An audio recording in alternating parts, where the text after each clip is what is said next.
Question number 1. At what age is fasting obligatory?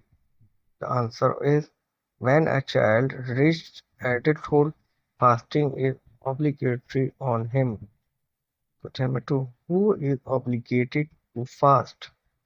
Answer is fasting is mandatory for every Muslim, adult and sane person who is not sick or a traveler.